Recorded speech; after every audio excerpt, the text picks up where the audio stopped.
বন্ধুরা, এই যে আমাদের মুরগির ঘর।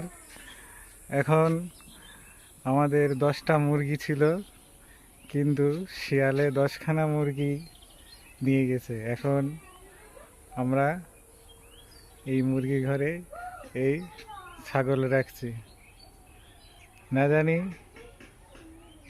আবার কবে এই ছাগলগুলোও শিয়ালে নিয়ে যায়।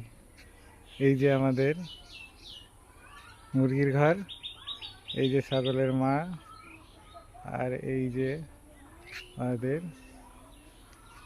আশপাশের পরিবেশ।